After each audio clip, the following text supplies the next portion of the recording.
Bueno, entonces, ¿por qué repito este temita?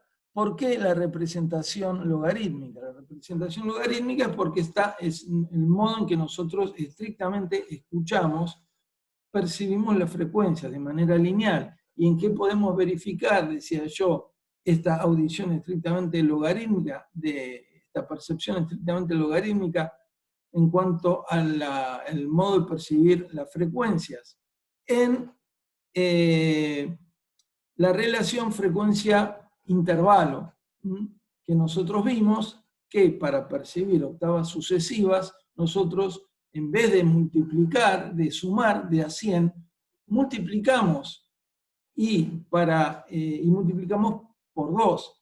De manera que para percibir una nueva octava, siempre hay que multiplicar por 2. Yo multiplico por 2, vuelvo a multiplicar por 2, vuelvo a multiplicar por 2. Por lo tanto, para tener la tercera octava desde 100 Hz, yo voy a tener que multiplicar esos 100 Hz por 2, por 2 y por 2. Por 2 es una octava, por 2 es la segunda octava, por 2 es la tercera octava. Es decir, que el número de la potencia a la cual yo elevo la base 2 es igual a la cantidad de octavas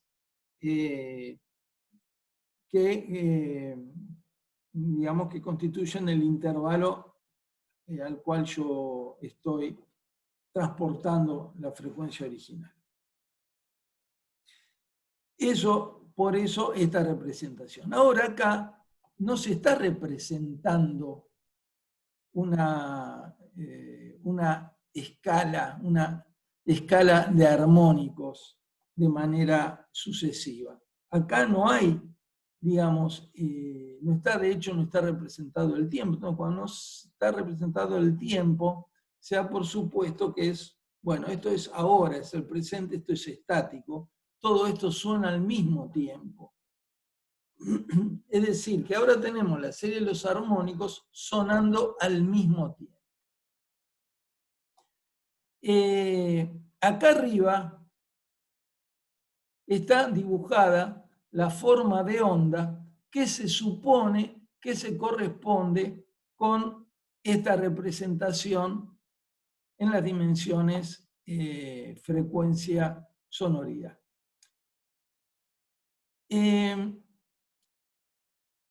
Para que la correspondencia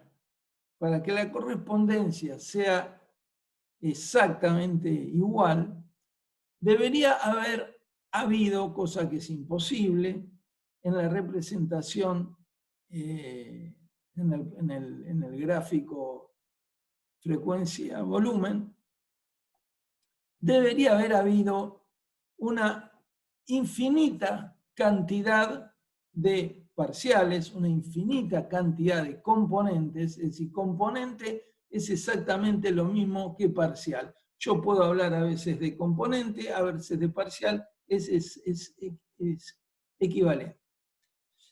Podría haber tenido la misma cantidad, digo yo, debería haber tenido una infinita cantidad de componentes para que se correspondiera con estas líneas rectas que son las que representan habitualmente a la forma de onda conocida como diente de sierra. Es decir, que si bien acá dice contenido armónico de la diente de sierra, en rigor es una parte del contenido armónico de la diente de sierra. Entonces, a esta representación en el dominio frecuencial se la llama espectro. Y también es llamada espectro de potencia, haciendo referencia a que yo lo que estoy mostrando es cuál es el volumen o la sonoridad, que vamos a ver más adelante, que se relaciona con la potencia para cada uno de los componentes. Otra posibilidad hubiera sido representar no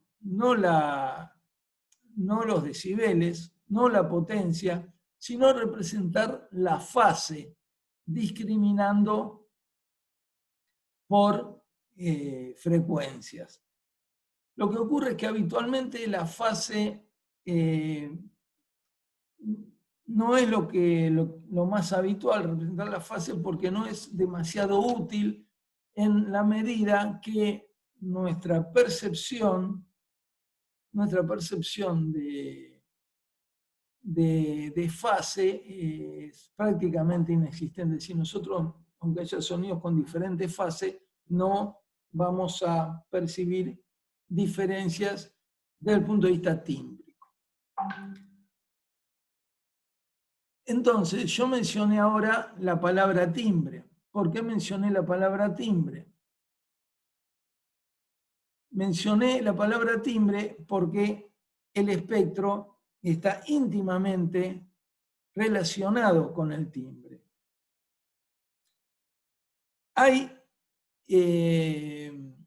Cuando uno habla de espectro, también se da por supuesto que el espectro de un sonido es algo estático, si bien eso no aparece con claridad en los libros, si el espectro es algo estático o no es algo estático. Pero cuando se habla de espectro y se representan espectros, las representaciones son estáticas. Con el software actual es posible hacer representaciones que cambien en el tiempo, que vayan cambiando en el tiempo. Y esto es muy importante desde el punto de vista del timbre. Por eso se dice que, bueno, que el espectro no es suficiente índice para tener nosotros información sobre el timbre, sino que también es muy importante en nuestro reconocimiento de la fuente sonora, que en definitiva el timbre... Profe, disculpe la interrupción. Hay unos alumnos que están pidiendo ingresar a la clase. Bien, ahí vamos. Gracias. Entonces, listo. Ups. Esperen un minuto.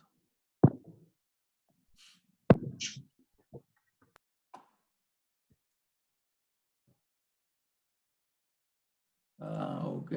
A ver, esperen un minutito. ¿Cómo fue? Se transformó en este otro. Aguarda.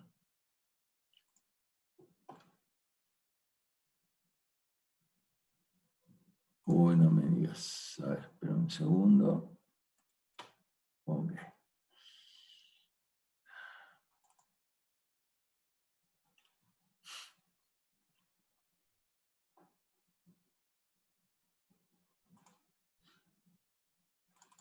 Entonces, decía yo que llamamos espectro a este tipo de representación estática y por lo tanto se habla de que el espectro no es suficiente para la representación del timbre, sino que es necesario, y para nosotros reconocer la fuente sonora, que en definitiva el timbre es eso, nuestra posibilidad de reconocer la fuente sonora. Para poder reconocer la fuente sonora, el índice que nosotros también necesitamos es ver cómo evoluciona los componentes armónicos en el tiempo. Es decir, esa evolución de los componentes armónicos en el tiempo es muy importante en nuestro reconocimiento de esta fuente sonora. Sobre esto vamos a hablar un poquito más adelante, tal vez en la clase de hoy, si tenemos tiempo. Si en este caso el decaimiento del volumen de los componentes es un decaimiento regular. Entonces, no amerita mayor comentario. Cuando, sin embargo, nosotros analizamos espectros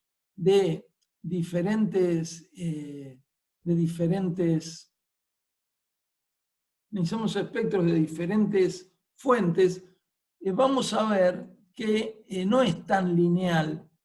Fuentes naturales, vamos a ver que no es tan lineal. Y otra vez me pasó lo mismo. En absoluto, espera un segundo, no sé por qué pasa ahí. Profe, aprovecho para decirle que hay otro alumno afuera también. Ya les di entrada a 2 más. Ok. Esperen un segundo, por favor.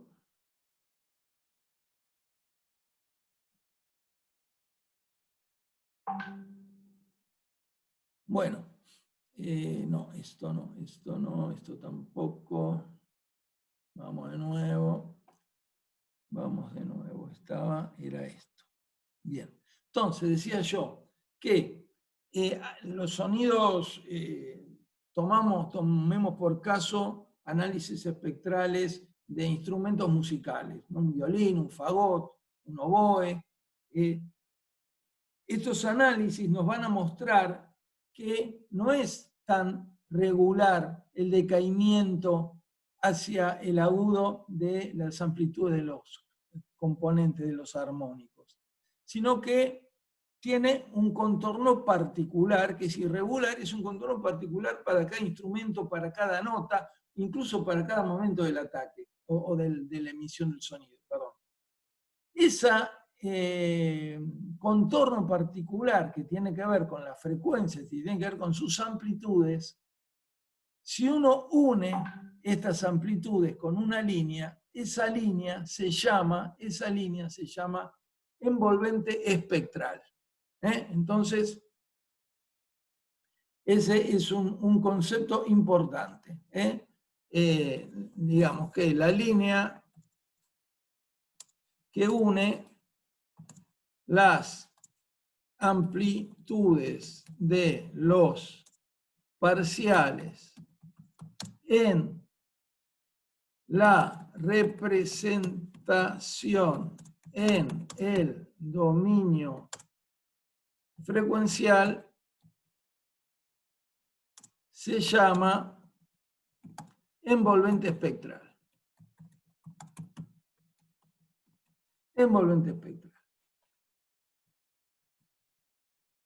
Bien.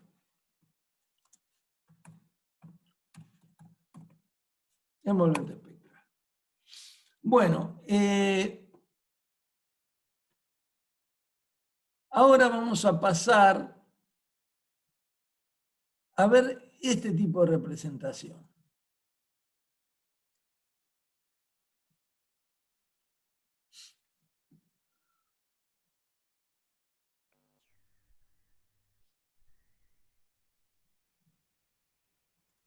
Este tipo de representación está en el libro de Roederer, capítulo 4, imagen 12. Acá Roederer lo que nos muestra es la relación existente en la forma de onda definitiva, que es la que está marcada en negrita,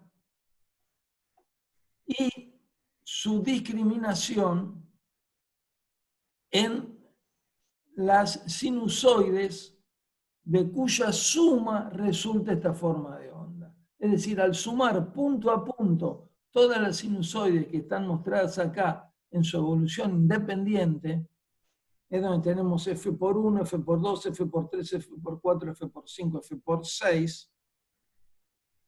Bueno, me falta f por 2, no sé